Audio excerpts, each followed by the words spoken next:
Welcome back to the Deep Dive. We're the place you come to when you want to plunge into stacks of information. And today, we've got something really unique. A series of personal journals and narratives. And these aren't just, regular stories. They really transport us into a world where storytelling itself feels alive. Interactive, almost. Absolutely. And what's so striking about these sources is how they really blur the lines between the author and their creations, between magic and just everyday life. We're looking at a reality where imagination isn't just like in your head, it's a force. It actually shapes things. So our mission today is to kind of explore that intersection. You'll hear about personal agency showing up in really surprising ways, how love and community can grow even in magical settings, and how ordinary people sometimes find extraordinary power, maybe just through their words. So yeah, let's get into it. Now, we often talk about authors getting lost in their characters, right?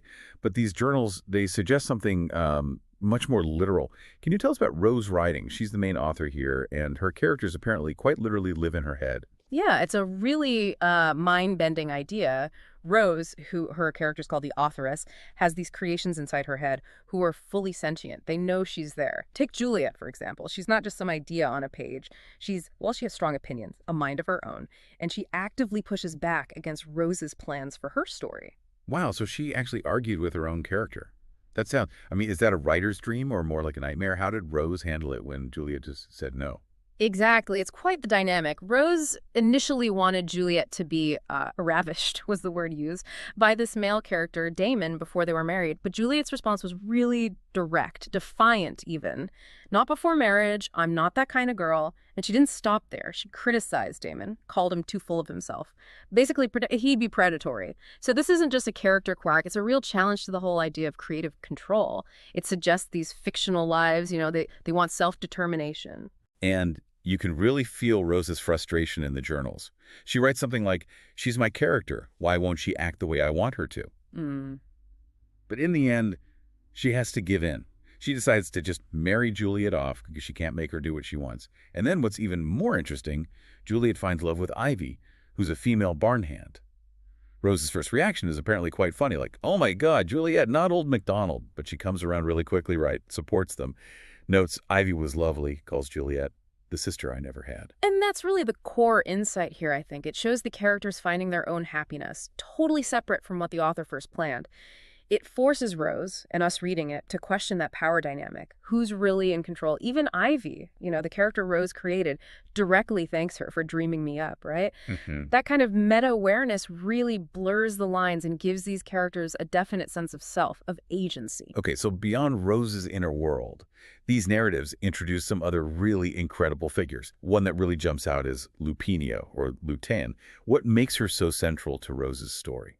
Lou she starts as a bard, a performer, but she's compelling because she has this quiet, really unwavering strength. She acts as Rose's protector, but secretly at first. Her true nature unfolds slowly. We read about her daily ritual, like secretly following Rose through the forest, just making sure she's safe, always hidden, always watching. And it's not just watching. There's that amazing story where Lou defends Rose from a bear, literally steps between Rose and the animal, shows her teeth, makes herself look fierce. That's serious loyalty. And then later, Rose gets injured, attacked by wolves, apparently, though she doesn't know it's Lou's pack at the time.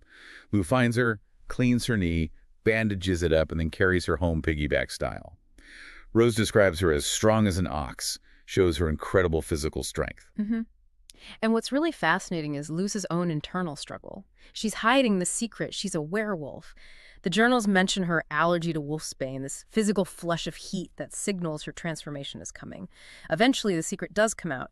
And Rose's reaction is, it's profound. She confronts Lou, yes, about being a werewolf, about the stalking. Yeah. But after the shock wears off, Rose says something like, I'm pretty sure, I'm almost positive that I love her. And when you love someone, you don't run away from them. It's just this incredible moment of acceptance, and it really deepens their bond, takes it beyond just protection. So the magic in this world, it's not just, wizards throwing fireballs. It's woven into daily life, like in baking. Exactly. Mad Maggie's Magical Bakery, which is run by a character named Lily, is just full of this everyday enchantment. You've got portal muffins, instant travel, luck tarts for, good luck, open sesame cookies to unlock things. Pretty handy stuff. But then there are the erase biscuits, and these are something else entirely. Erase biscuits. They sound intriguing, maybe a bit scary. What do they do? Lily explains they can remove all the people in your head. So for Rose, that means erasing her internal characters. Completely. Forever. It's non-reversible. And Lily gives Rose a week to think about it, really emphasizing the huge personal cost. So it's not just magic, it's this massive ethical question, isn't it? About our internal worlds, autonomy, the cost of silencing parts of ourselves. A really potent metaphor baked into a biscuit. Wow, yeah. That's heavy stuff for a bakery item. Yeah. So, okay, beyond magical baking, Rose herself has this power, bibliomancy. She can interact with her characters, change stories, even jump into other books. Is she the only one? She has it innately, yes. Bibliomancy lets her directly interact with and control narratives. But later, she gets this special wand from an antagonist figure, and she uses it to grant a limited version of that power to others, creates junior bibliomancers like Juliet and Salome. It basically gives them an escape route, protects them from other powerful narrative folks. It's a crucial defense. And this protection extends to places too. Sparky's magical tower, the Grandmaster's home, it's a major magical defense. It's described as bigger on the inside, has whole ecosystems inside forests, ponds, customizable rooms. It becomes a real sanctuary for Rose and her friends. And inside this incredible tower, there's Doug, the magical librarian. He can shrink himself into a mirror, access tons of information, even play movies from Earth. Magic really is everywhere for them. Now, Rose isn't figuring all this out alone. She's got a mentor, right? Sparky, the Grandmaster of the Bibliomancers. He sounds eccentric. Snarky. Is he just teaching her spells, or is there more to it? Oh, Sparky's absolutely pivotal. And yeah, definitely eccentric. But he's teaching her a philosophy of power, not just the how-to. Rose becomes his apprentice at his magical bookstore, Enigmatic Parchments. And Sparky constantly pushes her on the ethics. Like when Rose is thinking about doing something extreme to a criminal character, Sparky brings up Tolkien. Emphasizes giving choices, even to villains. He wants her to focus on restraint, critical thinking, being the best bibliomancer, not just, the flashiest or strongest. So it's about wisdom, not just power level. Got it. How does Rose actually use these lessons, especially when it comes to justice? Well, she applies them pretty thoughtfully. She banishes Damon, the misogynist guy, to a monastery, makes sure he's never to be seen in these parts again. But maybe even more powerful is how she deals with Salome's situation. Salome's being abused by her father and the local deacon. Rose uses her writing power, her bibliomancy, to create signed confessions from them, exposes the whole thing, and then she transforms the corrupt church into a community school and library, gets the abusers locked up. All this time, Sparky's teasing her, playfully poking at her discomforts, like if a book has a skinny dipping scene. It's his way of pushing her to look at her own biases, her vision as a creator. It's tough love, but it clearly helps shape her. Yeah, those human touches, they really ground the magic, don't they? And amidst all the spells and danger, these journals are full of relationships, growing, building a community. What relationship really stood out to you as developing in these sources? I think the growth between Rose and Lou is really central. Their love story unfolds from secrecy and building trust to actually living together in their cottage, which, by the way, gets replicated inside Sparky's magical tower, which is pretty neat. They share these intimate moments, and we even see Rose dealing with very relatable insecurities, like feeling a bit jealous when Lou talks to another character, Paula Becker. It makes their connection feel really deep and emotionally real, beyond just the plot. And it's not just them. New relationships are blooming too. Paula Becker, she's a character brought to life from a book. She gets together with Eldara, the local librarian. They even talk existentialism on their first date. And then there's the library ghost, Daisy and Doug, the magical librarian. They fall in love. And there's a whole heist to get a bone so Daisy can inhabit it and move into the tower. Love really does find a way, huh? It really does. And these personal connections, they strengthen the whole community fabric. The book club, for instance, becomes this real hub. It's Rose, Lou, Juliet, Lily, Salome, others. They discuss things, go on bibliomancy field trips together. It fosters this intellectual exchange. And crucially, it becomes a place to tackle prejudice. Like when Rose introduces the Diary of Anne Frank, it's meant to address this ancient hatred between Eldara, who's an elf, and Nim, who's a dwarf. And it works. It leads to this powerful reconciliation. Nim even says something like, I don't want Elena, her daughter, to grow up and be consumed by hate. Shows the real impact of empathy and stories. Okay, but it's not all cozy book clubs and cottages. The sources mention real threats, too. Malicious magic, crime. How do they handle danger? They definitely face dangers. And the approach tends to be more about smart strategies and proactive protection than just fighting. The main antagonist we see is Mistralin. He's a fey bibliomancer, Basically a magical storyteller from the fairy realm, like quintessence, they call it. He was banished by Queen Titania and wants to harm Rose's world to sort of earn his way back. His attacks are indirect. He targets places linked to Rose's friends, destroys Juliet's school, kidnaps Salome, that kind of thing. Right, so a tricky, indirect enemy. How does Rose, who's still learning her powers, deal with someone like that? She turns out to be really clever. Her strategy against Mistralian is actually brilliant. It involves this ruse where she and Lou pretend to write a binding spell about him right in the town square. It's psychological manipulation, really, combined with some negotiation. And it works. She outsmarts him. She ends up taking his wand and then uses that wand to empower her friends, turns his own weapon into their defense. That's pretty ingenious. Disarming him, quite literally. But the threats aren't only magical, are they? There's that kidnapping plot. More grounded, but just as scary. Elena, the burgomaster's daughter, gets taken. Yeah, and that incident really highlights the town's weaknesses. Rose gets frustrated because the town guard isn't really functional, and there's this suspicious Pinewood Academy that's guarded like a fortress but won't help at all. So the rescue mission becomes this amazing team effort. It's Rose, Lou, Paula Becker, and even Daisy the Ghost helping out. Paula picks the locks, Lou tracks them down, Rose leads the charge, and Daisy is apparently throwing stones at the kidnappers. A ghost throwing stones. Love it. Right. And after the rescue, Rose doesn't just stop there, she gets political. Exposes the kidnappers' whole scheme, which was actually about dismantling the town guard. People get arrested, a good former guard named Dogberry gets promoted, and the town becomes safer. It shows how collective action and smarts beat physical threats. Okay, this is where it gets really deep, I think. The boundaries of reality just seem so fluid in these accounts. What happens when a character finds out they're fictional? What does real even mean then? Exactly. It pushes into these really big philosophical questions. Creation, consciousness, what it means to exist. The way authors and characters interact here just totally challenges how we usually think about stories and selfhood. A key example is Paula Talbert, who's an author from Earth, and her character, Paula Becker. Rose uses her bibliomancy power to actually bring Paula Becker out of her book and into Rose's world. And Paula Becker, understandably, has an existential crisis. She realizes she's fictional and starts questioning everything. Are her feelings real, or her choices her own, or just what her author wrote?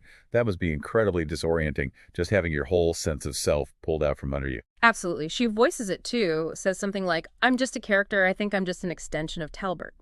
But Eldara, the librarian, offers this really comforting perspective. She argues that everyone, fictional or not, kind of grapples with agency and purpose. She shares her own story about defying the authors of her life, her parents, basically saying, "I've finally pushed back against the authors of my life." It helps connect Paula Becker's really unique situation to a more universal human struggle. That's a great point. So how does Paula Becker get past this? How does she actually claim her own agency? Well, it involves a very practical, almost funny proof of authorship. Rose helps Paula Talbert prove she's the author by revealing this really private, embarrassing detail from Paula Becker's backstory. Something only Talbert and a couple other characters in that story would know. Apparently involves a messy bathroom incident on a bus. Right. But it solidifies the connection. And more importantly, it helps Becker move forward. She accepts her reality, but then she starts making conscious choices about her future. Becomes a junior bibliomancer, takes an apprenticeship at Lily's Bakery, pursues the relationship with Eldara. She demonstrates real agency, even knowing her origins. It suggests understanding where you came from doesn't have to limit you. It can actually empower you. So as we wrap up this deep dive, what we're seeing is this really vibrant community. They're not just surviving, they're actively thriving, right? Constantly being shaped by the choices and growth of everyone involved. What's the lasting takeaway from these journeys? I think the strongest feeling is one of ongoing development and the huge impact individual actions have on the group. The world they live in is clearly better, safer, more connected because of the things we've discussed. Rose herself keeps evolving. She's a powerful bibliomancer, sure, but also this compassionate leader, always looking for ways to help her friends defend themselves. And Sparky's Tower, which started as just a magical fortress, really becomes a home, doesn't it, for this chosen family? Rose, Lou, Ma, Granny, Doug, Daisy. Rose even says, "Lou made it for me. She knows it's where I feel the most comfortable." Yeah. And the community structures grow too. Juliet's school and the literacy programs in her village are successful because of her work. And Paula Becker, the ex-spy character, she decides to stay, embraces her new life at the bakery, her relationship with Eldara. And on a broader scale, we see that deep-seated prejudice being overcome, Eldara the elf and Nim the dwarf becoming friends, inspired by reading the Diary of Anne Frank. That's a huge testament to empathy and how sharing stories can literally change hearts and minds across generations of conflict. The narratives end, but you feel things are still moving. Rose starts a new book. The book club keeps having adventures. The world is dynamic, still unfolding. So from inside an author's head to this community built on magic and courage, it's been a really remarkable journey. Self-discovery, love, justice, characters demanding their own voice, unexpected heroes, a world where imagination literally shapes reality. It really underscores the power of the narratives we create, doesn't it? Both the ones we write down and the ones we live. The choices we make, the connections we forge, the empathy we show. It all feeds into the story of our lives. It kind of suggests we're all, in a way, both the authors and the characters in our own ongoing stories. Exactly. Makes you wonder, doesn't it? If your favorite characters could suddenly talk back to you, what would they say? And maybe more importantly, what could you learn about the stories you tell yourself, about your own life? It's just a great reminder that every story, written or lived, is this dynamic thing, full of choice, connection, and the endless possibilities of imagination. Thank you for joining us on this deep dive. Welcome back, you wonderfully curious listeners, to The Deep Dive. Great to be diving in again. Today, we're not just dipping our toes. We're plunging headfirst into a truly fascinating exploration. Absolutely. Imagine for a moment a world where your wildest creative ideas can actually manifest into reality, not just metaphorically, but tangibly. Yeah, like really there. A place where technology isn't just silicon and circuits, but pure, unadulterated magic. Huh? And here's where it gets truly mind-bending. The very lines between author, character, and even you, the reader, are gloriously, messily blurred. That's the core of it, really. That's precisely the kind of vibrant, complex tapestry we're exploring today, directly from the pages of Rose's unfolding narrative. Indeed. We're diving deep into the latest developments from Rose's ever-expanding world, specifically focusing on the events detailed in chapters 33 and 34. The last 2 weeks' worth, yeah. Exactly. These chapters pull us further into a fascinating blend of groundbreaking magical tech, urgent dilemmas faced by both humans and fae, and the undeniable transformative power of storytelling to heal, to connect. And to maybe even reshape reality itself. It's a rich couple chapters we're unpacking. And our mission for you, our dedicated listener, is crystal clear. We're going to uncover the fascinating and at times unsettling implications of newly discovered magical technologies.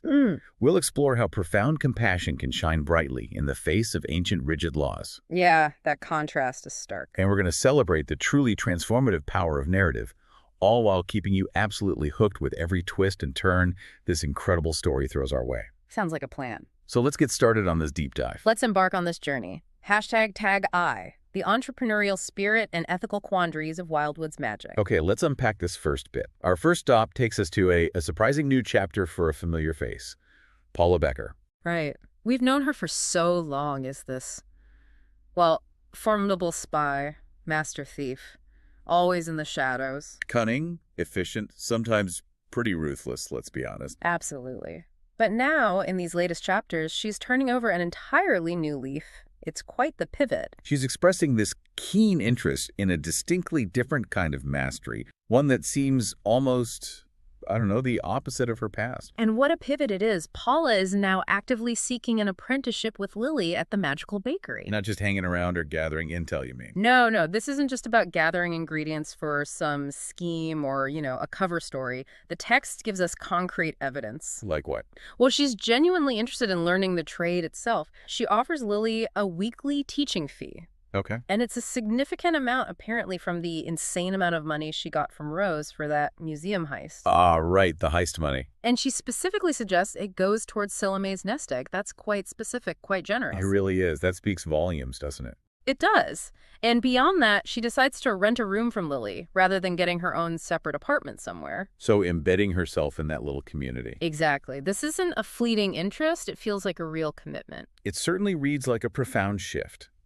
So what do these actions truly reveal about Paula Becker now? Well, After a life steeped in espionage, high-stakes theft, constant deception, this desire for something stable, community-oriented like baking, it feels incredibly telling. I agree. It speaks to this deep, maybe previously unacknowledged yearning for normalcy, contribution. A life lived in the light, maybe, instead of the shadows. Yeah, it's a stark contrast to the deceit of her former existence. This isn't just like a career change. Yeah, it feels bigger. It feels like a genuine quest for a new identity, one she's actively choosing for herself. That's a fantastic observation, and I think it goes beyond simply wanting normalcy, like you said. How so? Her generosity with that teaching fee. It isn't just a practical transaction because she's suddenly rich. Right, it's targeted towards Salome. It highlights a clear, conscious commitment to supporting her newfound community. It's an investment in others. Especially Salome, yeah. This is a very different Paula than the one we first met, you know? Definitely. It shows this practical, supportive side we maybe hadn't seen, obscured by the whole spy persona. A side we knew was efficient, but maybe supportive in this way. It suggests a deep-seated desire to contribute positively, maybe? To build something tangible, instead of just taking or breaking things. And it positions her squarely within a domestic sphere, which is, well, a huge departure for her character arc. It really makes you pause and reflect, doesn't it? Yeah. How often do you, listening right now, consider changing your career entirely, especially if your current one is, say, high octane or high stakes? Yeah. What would it truly take? What would it take for you to switch from a life of constant adrenaline, maybe covert ops like Paula, to something more grounded, more community-focused? Where the biggest thrill might be perfecting a sourdough recipe. Or mastering tricky icing. It's such a profound shift in priorities. And it speaks volumes about Paula's evolving character. It suggests a deep internal reevaluation of what makes a life fulfilling. Absolutely. And that profound personal shift in Paula sets a fascinating stage for our next topic, actually. Oh, yeah. Which dives into the very nature of creation itself, exploring how magic is fundamentally reshaping artistic endeavors in Wildwood. The magical tech, right. Speaking of fascinating shifts and profound changes, our next segment takes us into a truly game-changing development from our tech magical. Okay, yeah. What Ruby, the representative, delivers to Sparky's bookstore. It isn't just an upgrade. No, it's way beyond that. It has the potential to fundamentally revolutionize the very act of storytelling itself. It blurs the lines between creative intention and tangible reality in ways that are, frankly, mind-boggling. It's an astonishing leap in magical technology, certainly. Ruby arrives with 5 cases of magical paper, along with a suite of other remarkable devices. 5 cases. Yeah. And the capabilities of this magical paper alone are so comprehensive, they address some of the most fundamental anxieties and practicalities of the creative process. Right. Let's start with the sheer security it offers. What Ruby reveals about this magical paper isn't just about convenience, is it? No, it's deeper. It's like a profound intervention into the very psychology of creation. Imagine a writer freed from that paralyzing fear of losing their work. Their drafts instantly archived to another sheet of paper, all the way on the moon. On the moon. It's incredible. Ruby starkly points out this prevents the devastating loss of drafts, mentioning that 3 authors committed suicide last year due to such losses. Wow. So this tech isn't just cool, it's potentially life-saving for authors. The core insight here is that this technology removes a fundamental creative anxiety. It could unleash unprecedented freedom. Or maybe subtly alter how precious they feel their craft is, if it's always safe. That's a thought. But it's an incredible safety net, regardless. And beyond mere backup, this paper is a communication and editing powerhouse. 2 pieces can be paired, allowing for instant, real-time correspondence. You write, your recipient sees it instantly, replies simultaneously. Like magical texting on paper. Pretty much. Ruby even joked about it being used for naughty messages between couples at work. Hey, of course. And then the editing. Mistakes vanish with a tap. An entire page can be cleared in moments. Effortless. The innovation isn't just the individual features, but how they streamline the whole creative and communicative process, making it fluid, almost frictionless. So the paper itself is a powerhouse. Almost gives writers existential comfort. Exactly. But Artec Magical takes it a step further. They tackle the craft of writing itself. The artistic, the structural challenges authors face. Right. This is where devices like the Magical Typemaker come in. Promising to refine prose and visualize characters as they're conceived? How does that work? The Magical Typemaker is truly remarkable. It helps authors rearrange sentences for, quote, more dramatic impact. Instant structural feedback. That could revolutionize pacing. Absolutely. But the most visually striking feature, character portrait generation, in real time. Get out, really? Yeah. As an author describes a character, the example given is long blonde hair, hourglass body, the paper instantly creates a visual portrait. Showing exactly how a reader would perceive that character. Precisely. It tackles that common challenge, preventing generic-looking characters or the dreaded over-describing. Because you see it immediately. It ensures the author's vision translates precisely and immediately to a visual, bridging that gap between imagination and perception. That's a profound aid for character development. And description. Yeah. Artec Magical isn't afraid to push boundaries, are they? Not at all. And they've taken that even further, creating hyper-specialized tools designed to immerse genre authors directly into the worlds they're building. Physically and sensorily. Got it. Tell us about those. Well, they've created tools tailored for specific genres, which is fascinating niche marketing, if nothing else. Right. For horror and gothic writers, there's Author Light. Author Light? What does that do? The room the author writes in literally mimics the described lighting. It creates this atmospheric immersion. So if you write pitch black of the crypt, your room becomes the pitch black of the crypt. Except, crucially, the page itself miraculously stays perfectly lit. Wow. That's like method acting for writers, physically inhabiting the mood. Intense. I can only imagine writing horror like that. And for sci-fi, equally immersive, maybe less spooky? Precisely. For science fiction authors, there's a machine that projects the universe onto the ceiling, making space travel visualization effortless. Expansive. Imagine that. And then a sound effect olfactory machine provides sensory descriptions. Olfactory. Smells. Smells. Though Ruby assures us the smells can be turned off. Okay, that's a crucial detail. I think so too.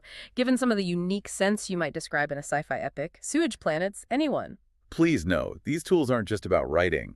They're about total authorial immersion, a multisensory experience. Exactly. But then we arrive at the feelings machines. Ah, yes. Specifically for romance authors. Right. There's a generic emotion device first. It allows authors to feel the emotions grief, joy, lust, despair that they're writing for their character. With an adjustable sliding lever. Yeah, to prevent them from becoming overwhelmed. But still. That's already a lot to process. Dialing up grief to write it accurately seems incredibly taxing, even with safeguards. It is, and it raises immediate questions, right? About authenticity versus artificially induced emotion. But the truly boundary-pushing one, the one that ignites the ethical debate, is the specialized lust-tuned machine. Specifically designed for lust, offering physical sensations as the author writes spicy novels. And this is where the implications truly deepen.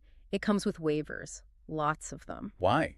What are the risks? Well, it's known to cause changes in the writer's style or genre. Some apparently abandon romance entirely for pornography. Oh. And rather significantly, it can cause issues with significant others who blame excessive use of the machine. Oh boy. The blurring of lines here isn't just creative, it's deeply personal. Right. Relational. Wow, just Rose herself is horrified by this one. She calls it horrible. Which tells you something about its impact, yeah. But Ruby, ever the salesperson, calmly explains it's a bestseller. Of course it is. It boosts company profits and guild fees. This highlights such a stark contrast, doesn't it? Commercial pressures overriding ethical concerns, or at least societal norms, even in a magical marketplace. What's fascinating here is precisely that intersection. Tech advancement and profound ethical dilemmas. The backup paper, the editing features, clearly beneficial. Huge practical advantages. But the feelings machines, especially the lust-tuned one, they push boundaries into uncharted territory.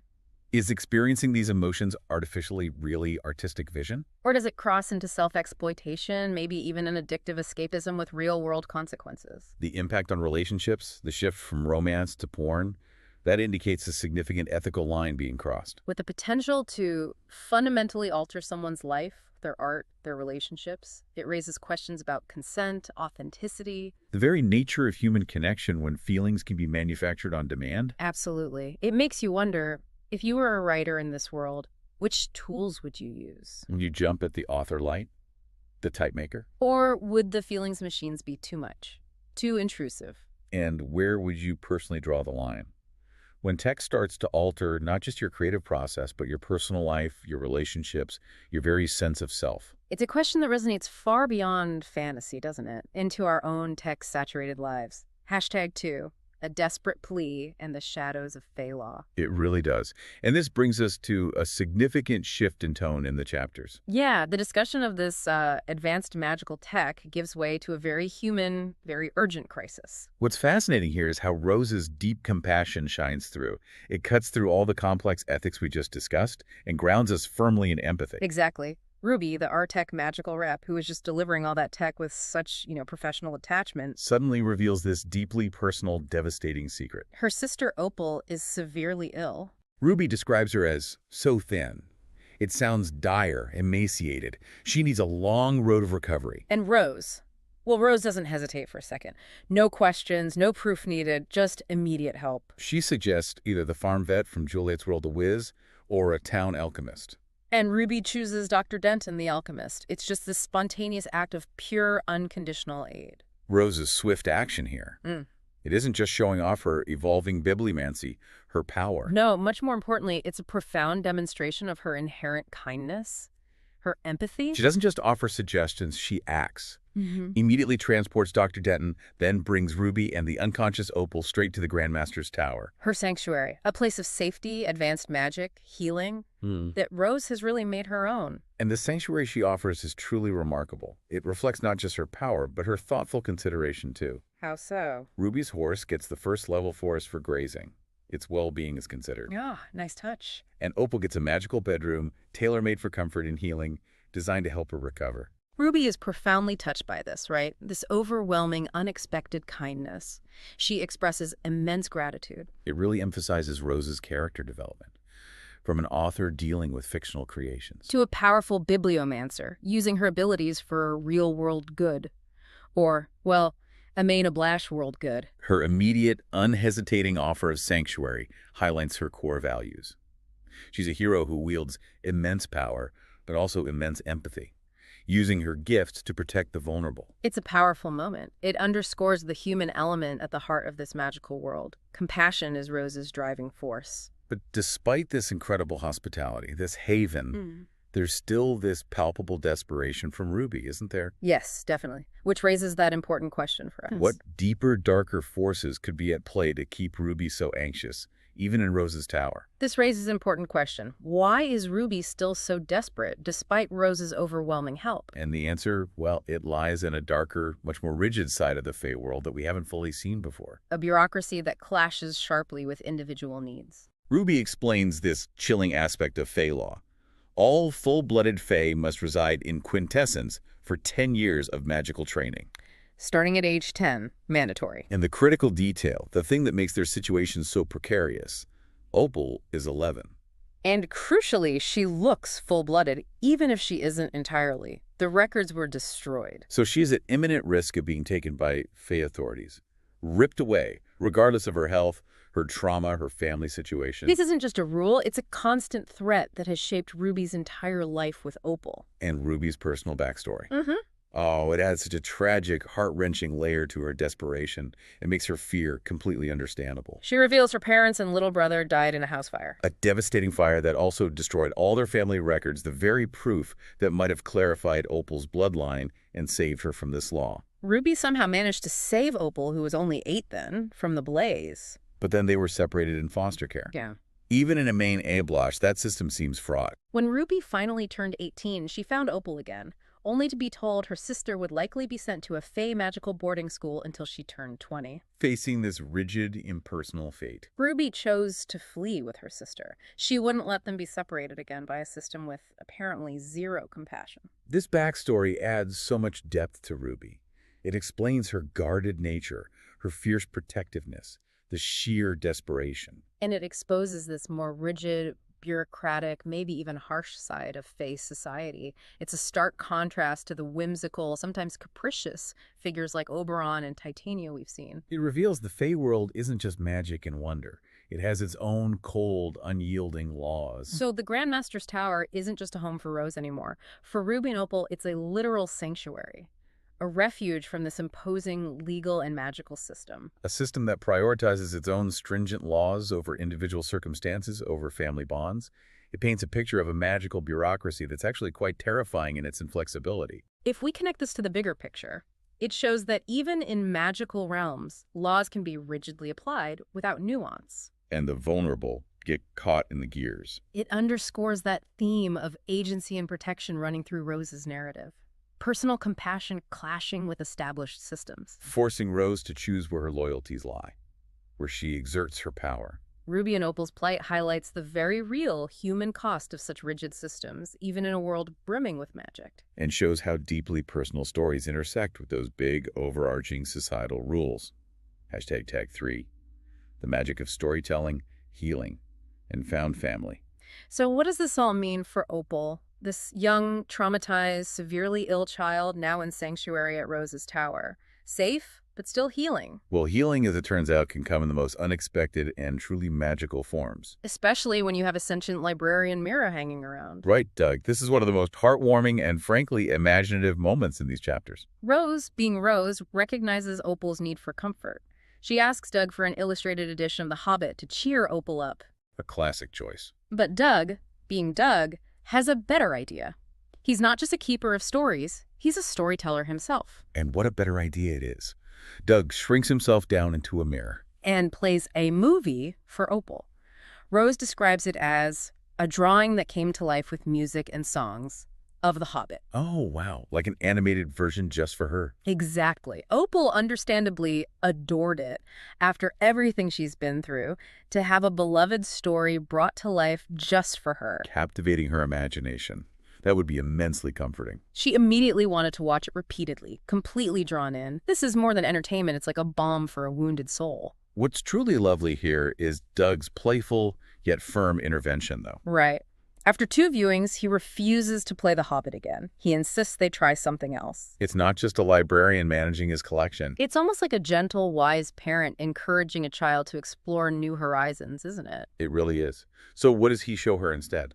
He then plays a different film version, The Wizard of Oz, which, significantly, begins in black and white before transitioning gloriously into vibrant color. Oh, that's perfect. Even Ruby, who is getting tired of the Hobbit reruns, finds herself completely drawn into this new narrative. It highlights that universal appeal, that power of shared stories. It's a subtle nudge towards new perspectives, new possibilities. This is just a beautiful, deeply touching moment. It demonstrates the profound therapeutic power of stories. Doug literally brings narratives to life, providing immense comfort, wonder, a needed escape for a child reeling from trauma and illness. And that progression, from the animated Hobbit to the live-action Wizard of Oz, especially that transition from black and white to vibrant color, it's incredibly symbolic. You think so? How? Well, it mirrors Opal's own journey, doesn't it? From a past filled with trauma, a gray, uncertain future, to a vibrant, hopeful present in the safety and warmth of the tower under Rose's care. Exactly. It highlights how stories offer not just escape, but foster connection. They are profoundly instrumental in aiding emotional and psychological healing. Guiding individuals from darkness back into the light. This magical cinema serves as such a potent reminder of the therapeutic power of narrative, a safe, imaginative space for Opal to process and find solace. Without the burden of reality pressing in. It's a wonderful example of how magic in this world truly enriches and heals, not just through grand spells, but through quiet, comforting moments of shared wonder. It truly underscores that stories are not just entertainment. They are vital healing forces. It truly is. Think about the first time you saw a beloved book adapted into a movie. Oh, yeah. How did it feel? Seeing those characters, those worlds, come to life in a new way. It can be magical, or sometimes disappointing, but always powerful. What immense power do these shared narrative experiences have? Not just to entertain us, but to comfort, inspire, aid in healing, especially during difficult times. It's a question that connects us all to the magic of storytelling, whether that magic is fictional or, like in Doug's case, quite literal. And moving from the healing power of shared stories, we circle back to another character who is actively writing her own new chapter. Charting a course that is distinctly her own. Here's where it gets really interesting again with Paula Becker. She isn't just learning a new trait. She's building an entirely new life, piece by piece, brick by bread, maybe. That's right. Paula confirms her move to Lily's Bakery.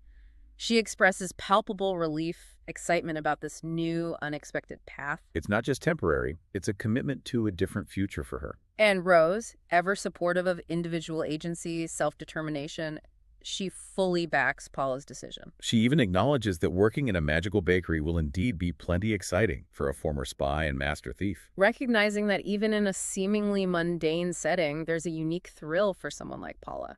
New skills, new community. It's a beautiful moment of transition and self-affirmation for Paula.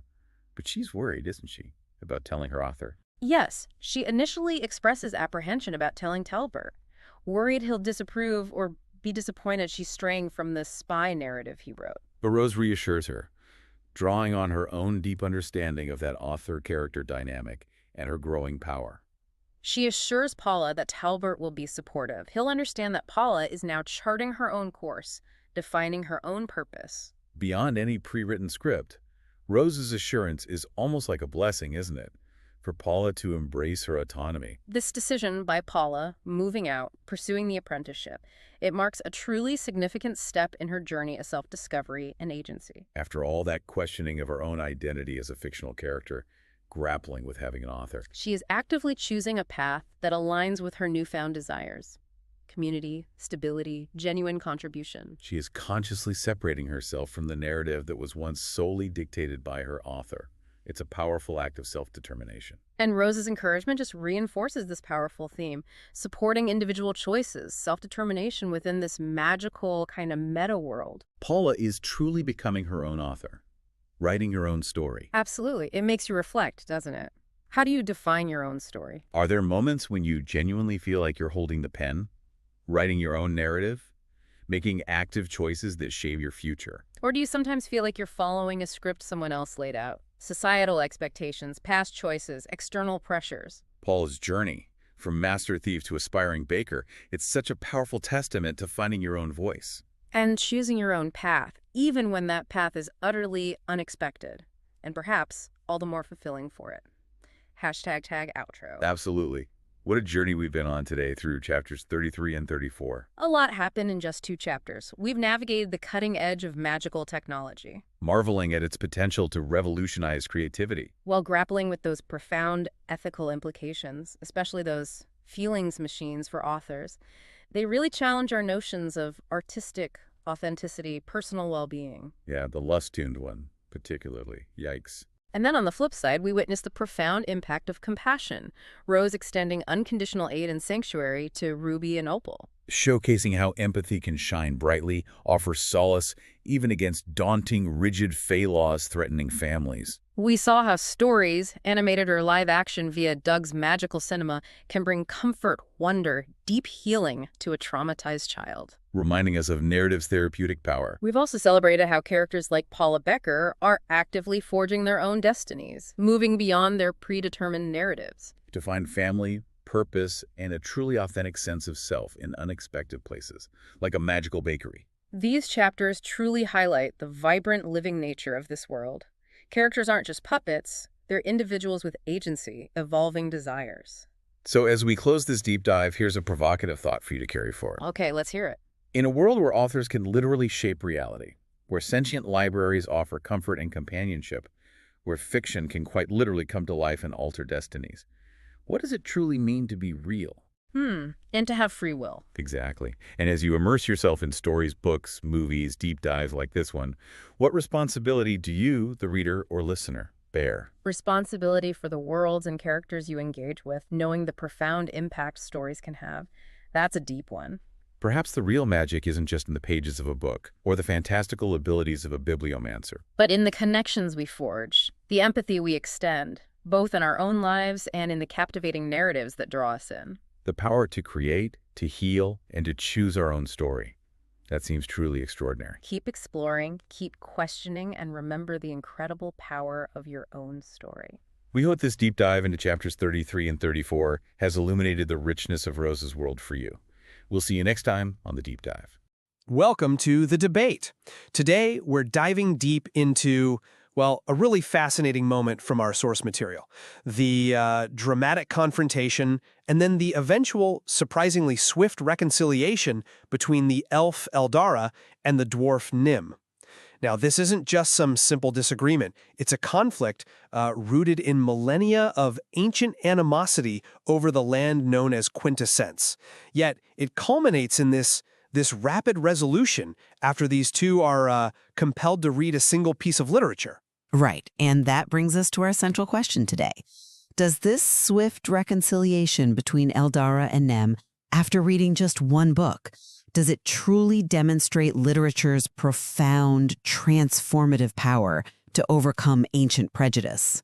Or perhaps, does it highlight a more superficial understanding of these really deep-seated historical conflicts? Exactly. And I'll be making the case for literature's immense power here, arguing that it directly fostered empathy and helped bridge these ancient divides. And I'll be challenging that view, suggesting that such a rapid resolution, positive as it seems, might actually represent a more superficial change, one that kind of underestimates the true depth of these millennia-old grievances. Okay, so for me, the narrative of Eldara and Nim offers, undeniable evidence for literature's profound capacity.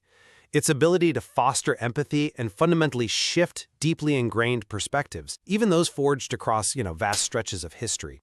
We actually see Eldara and Nim articulate genuine remorse, stating they were impacted, quote, from the bottom of our hearts. And crucially, they explicitly attribute this seismic shift to the Diary of Anne Frank, acknowledging it made them see past the prejudice and hate drummed into me by my parents. Now, this wasn't a forced apology or mere compliance. It was, I think, a self-motivated transformation. They proactively met at City Hall, declaring they were on the road to becoming like them, we hope. Really setting out on a path towards friendship. In a world where it still went on, that just further underscores the book's universal and frankly timeless power to confront prejudice.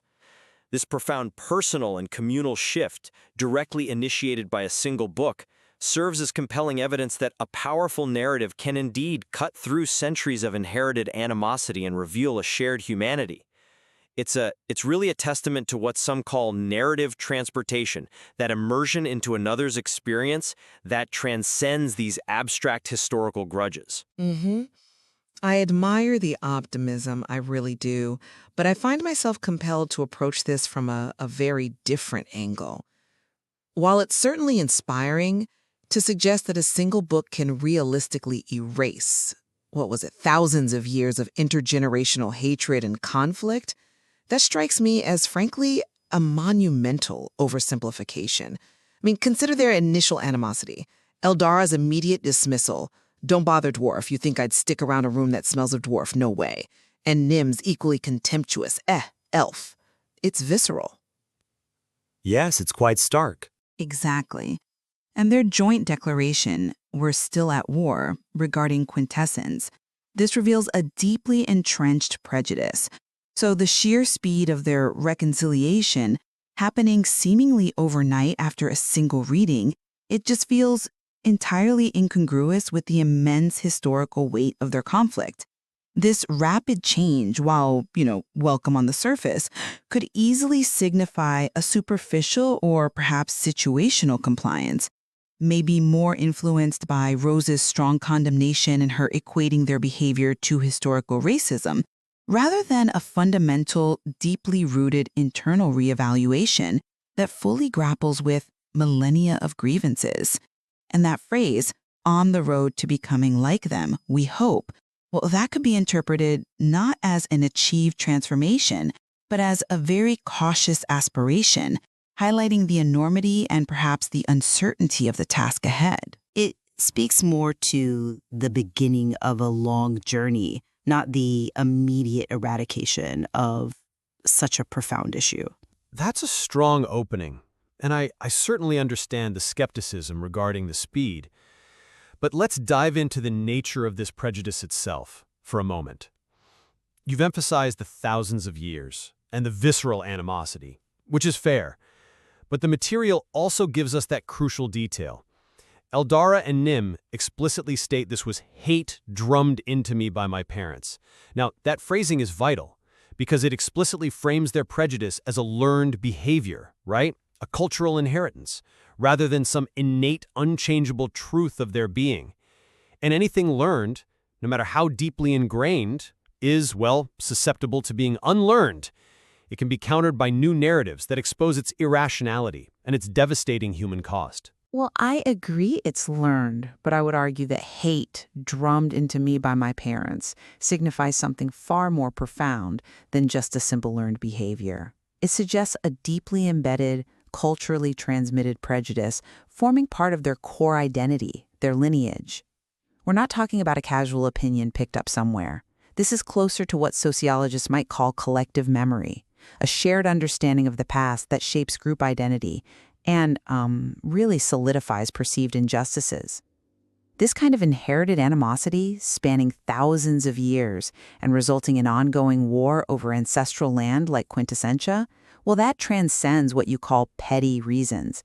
It speaks to deeply ingrained historical trauma and perceived injustices that literally define their existence as distinct groups, as elves and dwarves. So, the idea that such a profound intergenerational societal conflict can be fundamentally altered by a single reading, even of a powerful book like Anne Frank's diary, it just appears to me to oversimplify the psychological and historical depth of their animosity. The quick turnaround, I still think, might be driven more by social pressure or, a desire to avoid Rose's passionate disapproval rather than a genuine dismantling of these deeply held millennial-old beliefs. That's an interesting point about collected memory, and I don't disagree that this prejudice is deeply rooted. But I think you might be underestimating the specific power of the catalyst here. Even deeply embedded narratives, I believe, can be challenged when confronted with a sufficiently powerful counter-narrative. The Diary of Anne Frank is, I'd argue, uniquely effective precisely because it humanizes the victims of prejudice. It does this through a first-person account of suffering and vulnerability. This narrative directly confronts the dehumanization that so often underpins these ancient conflicts. It forces Eldora and Nim to confront the shared humanity of those they perceive as enemies. Nim's profound statement, that could have been Eliana or Salome, hiding in a cold, dark attic, that powerfully demonstrates that direct, empathetic connection to the book's message. It bridges the gap between historical suffering and their own deeply ingrained biases, striking, I think, at the very core of their learned hatred. It's the human element, the personal story, not just abstract facts, that truly transforms. This narrative transportation mechanism, it allows them to vicariously experience the devastating consequences of prejudice. Okay, but I'm still not entirely convinced by that line of reasoning, particularly when we consider the efficacy of this specific piece of literature in this particular context. While the Diary of Anne Frank is undoubtedly a profoundly powerful text, its specific historical setting, the Nazi persecution during human history, differs significantly from the mythological interspecies conflict of elves and dwarves over quintessence. The mechanism by which a human tragedy from one specific historical context directly and profoundly transforms thousands of years of abstract war in a fantasy setting across species, well, it requires, as I suggested before, considerable mental gymnastics, doesn't it? Furthermore, the text explicitly mentions that Paula explained the context, the war, the Nazis' everything. Now, this detail seems critical to me. It suggests that the book's impact wasn't purely self-evident or, universally applicable without some guidance. It required external interpretation and contextualization from Paula. And this raises serious questions about the book's singular power versus the influence of that additional didactic explanation. I'd argue it significantly dilutes the claim that literature independently and immediately has this transformative effect on such deeply entrenched issues. The interpretation, the bridging of that gap by Paula, was arguably just as, if not more significant than the book itself in this specific scenario. It's an important distinction when we talk about the power of literature versus, say, the power of mediated education or discussion. Okay, I concede that Paula's explanation was valuable. Clearly, it provided the necessary framework for them to access the book's universal message. But I don't think it replaced the book's inherent power. The true transformative catalyst was still the narrative itself, the story.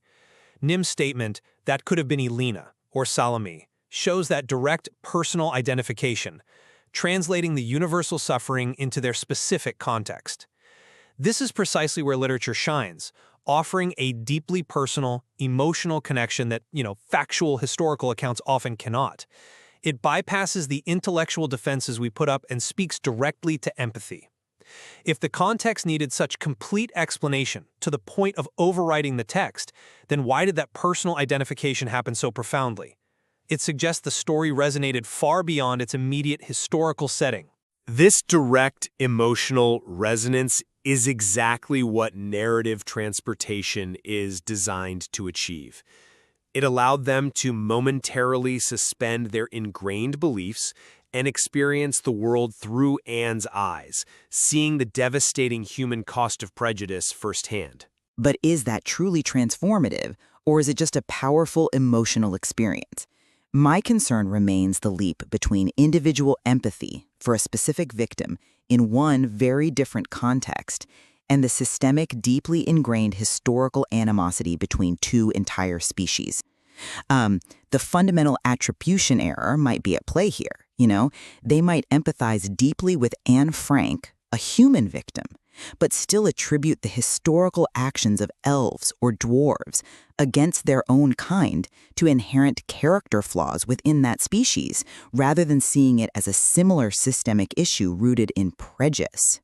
True change in their conflict would require re-evaluating their own group's narrative, their own history, maybe even potential complicity, not just feeling sorry for an external victim. The story moved them, yes, I grant you that. But it didn't, in one single reading, resolve the complex land dispute over quintessence or somehow rewrite centuries of perceived grievances and historical trauma that fueled the war. It's a start, perhaps, but surely not a resolution. While I understand your point about systemic change and the complexity of group identity, I think we shouldn't dismiss the profound impact of individual transformation as the crucial first step towards any broader societal change. Look at the tangible actions taken by Eldara and Nim, their heartfelt apologies, their proactive meeting at City Hall, their declared intention to work towards friendship, and even a fellowship at the next book club. These indicate a concrete commitment to change that goes far beyond mere words or some fleeting emotional response. The phrase, "on the road to becoming like them, we hope," isn't an admission of superficiality, I don't think. It's an honest acknowledgement that true reconciliation is a process. It's not an instant fix. It signifies a genuine, deliberate beginning, a path they've actively chosen together. Their willingness to engage in this process suggests the literature has initiated a real and potentially lasting shift in their relationship and their worldview. These aren't passive responses, they're active steps demonstrating a newfound agency in overcoming their past. They haven't finished the journey, absolutely not, but they have taken the first, absolutely critical steps, and it seems they were driven by the literature. Okay. I certainly acknowledge the positive nature of these initial actions, and their desire to form a fellowship is commendable, truly. However, I must reiterate my concern that these are only the very first steps on what, by definition, must be an extraordinarily long and arduous journey. The core grievances over quintessentia, the very thing that fueled thousands of years of war, they remain largely unresolved in the broader societal sense. Individual apologies, however important, simply don't address the systemic issues, the historical injustices, or the territorial claims that are the bedrock of their conflict. That phrase, "on the road to becoming like them, we hope," could equally imply the immense, perhaps even insurmountable challenge ahead and the inherent fragility of their current understanding. Remember how easily the conflict was initially sparked? A mere sighting of each other was enough. That suggests the underlying prejudices are deeply ingrained and perhaps easily triggered again. True, lasting reconciliation would require far more than personal apologies. It would necessitate a profound renegotiation of their shared history, possibly involving complex political and social reforms, none of which are explicitly touched upon, let alone resolved by reading a single book. The resolution, while emotionally resonant, still appears somewhat facile, I suppose, given the monumental scale of the original problem. We're looking at a deeply complex interspecies issue, not just a personal misunderstanding between two individuals. But that's precisely the point, isn't it? The personal understanding is the foundation upon which broader reconciliation can be built. You argue that the core grievances over quintessence remain, and you're right, they do. But how can those possibly be addressed without individuals first seeing past the hate and recognizing the shared humanity of their perceived enemies? Literature, through its unique ability to foster empathy and challenge ingrained biases at an individual level, creates the necessary conditions for dialogue, for negotiation, and for eventual systemic change. The fact that Eldara and Nim were willing to even sit down at City Hall together to consider forming a fellowship, that's revolutionary given their history. It signals a paradigm shift that I argue could not have occurred without the personal transformation catalyzed by Anne Frank's diary. It allows them, perhaps for the first time, to view the conflict over quintessence not just as a zero-sum game of ancient hatred, but maybe as a problem with a real human or elven or dwarven cost that needs a different kind of solution. That's a powerful vision, and I agree that individual change is a necessary component. Of course it is. But is it sufficient? Or is it even genuinely sustained in this instance? We're left with an aspiration, we hope. This leaves ample room for doubt. The material doesn't show us a deep dive into the historical wrongs regarding quintessence, or any concrete steps towards political reconciliation between elves and dwarfs as a whole. It highlights an emotional epiphany, yes, but emotional epiphanies, while powerful, can be fleeting, can't they? Especially if they're not buttressed by deeper structural changes in historical redress. Without that, is it truly a transformation of the conflict, or is it merely a temporary truce based on a shared, poignant, emotional experience? An experience that perhaps conveniently sidesteps the underlying political and territorial issues that have literally defined their species' relationship for millennia. The magnitude of the conflict over quintessence requires more than just goodwill. It requires, eventually, some form of justice and resolution of these deeply rooted claims. Well, to wrap up my position, the events we've discussed, I believe, unequivocally demonstrate literature's unique ability to spark empathy and initiate profound personal and, by extension, social change, even when faced with these deep-seated historical animosities. The powerful personal impact on Eldara and Nim, leading to these tangible steps towards reconciliation, serves as a testament to the crucial role of shared narratives in fostering understanding and really laying the groundwork for healing across divides. It is precisely the immediacy and depth of their transformation, I think, that speaks to the power of a story to transcend time and ingrained prejudice, and to catalyze a new path forward. And from my perspective, while the outcome is undoubtedly positive, no one's arguing against that. The sheer magnitude of thousands of years of conflict, coupled with the, frankly, startling rapidity of the reconciliation, suggests to me that the resolution presented might be more of an aspirational beginning, or perhaps even a somewhat superficial appeasement, rather than a fundamental eradication of deeply embedded prejudice. It really urges us to consider the immense work required to truly dismantle such ancient animosities, work that often extends far beyond a single emotional catalyst, no matter how powerful that catalyst might be. Right. Both of our positions, I think, acknowledge the inherent complexity of overcoming this kind of deeply entrenched prejudice, recognizing that catalysts like the book and external forces like Rose's intervention certainly play a crucial role. We've explored whether this specific incident represents a fundamental shift or, as you suggest, merely the very first step on a much, much longer road. It leaves us, and hopefully our listeners, to ponder the true depth and indeed the durability of such a reconciliation in the context of millennia-old grievances, and whether the material truly offers a definitive answer on that. There is clearly so much more to unpack and explore within this fascinating narrative.